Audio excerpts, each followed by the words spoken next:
So this first section starts off by saying privacy serves a set of important human needs, and I agree. I think that individuality and secrecy are important components of being a human being and having that control over your life and that control over what you want to share and who you want to share it with. I think there is a downside to this time period because much more of our inner circle is either voluntarily being exposed or at risk for exposure. This makes me think the second topic that it moves on to is emotional release, where you kind of step away from that role that you're constantly in, depending on the situation or the place that you're in. It makes me think about this account called FitFam. I don't know if you're familiar with it.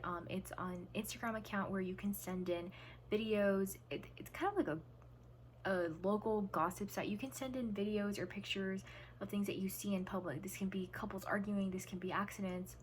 Basically, any content is fair game, and the account will share it either on their feed or on their story. People will comment and make jokes and make memes, and I think it's definitely an invasion of privacy since the people that are on there never really consented to being posted, and even though they might be in a public setting, it might still be a private moment. So I think that was the first thing that crossed my mind when I read that section.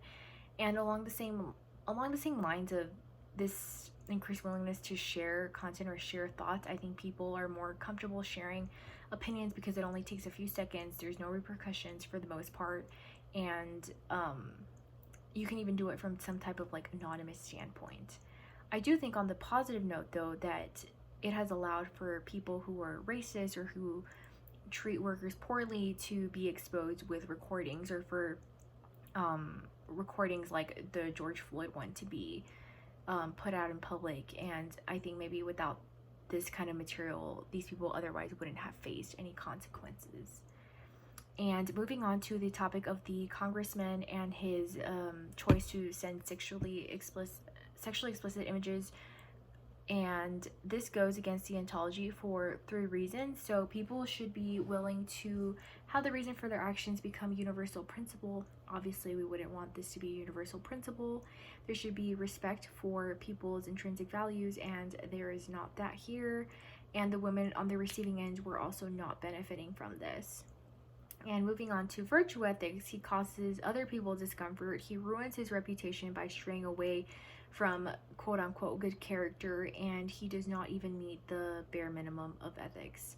He also goes against utilitarianism by not choosing what was best for the overall good. He is only thinking about himself, and this makes me think about institutions and corrupt government and how people in positions of power, even in our government, take advantage on both a societal and a personal level, which brings me to the knapsack reading where she talks about male dominance and how they have sometimes this they do have this unearned advantage, and sometimes people in positions of power tend to ignore less powerful people, or aim to ignore less powerful people because it largely benefits them.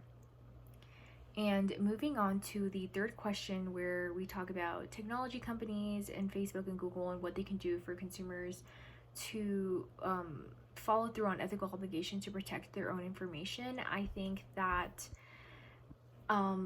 these companies can probably temporarily restrict access if people are not following the guidelines. And as far as the government goes, there could be some type of uniform federal law where there is an increased transparency, where similar to performance-based regulation, where both the user and the provider are accountable. So for example, if I'm a Facebook user and Facebook has clearly listed all the places where my data and my personal information is going, and I choose to move forward in using the application and putting my information out there, then I would also be at fault for deciding to move forward. But I feel like, just having like the super long terms and conditions doesn't really do much. It doesn't really specify. There's no level of transparency, and I think that there should be an increase in that so that both parties can be held accountable. These are for-profit businesses, and they continue to have an impact on society that are now even beginning to affect people's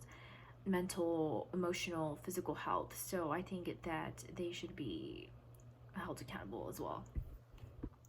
And for the last question, there is the topic of moral imperative, and privacy. So my first thought process was actually not related to business or law. It was related to celebrities, Gigi Hadid, who's a model, and Zayn Malik, who is her partner. They had a child together.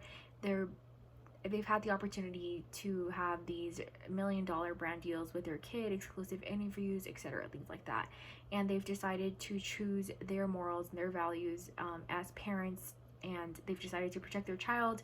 There are no pictures of what the child looks like at all anywhere. So I think, yeah, for as famous as they are, and as popular as they are, and as followed as they are, they've done a great job at being able to hide that. And as far as myself goes, I do enjoy the convenience technology brings. So I can't say that, for example, I don't let Google Maps track my car and tell me where I parked my car at all times.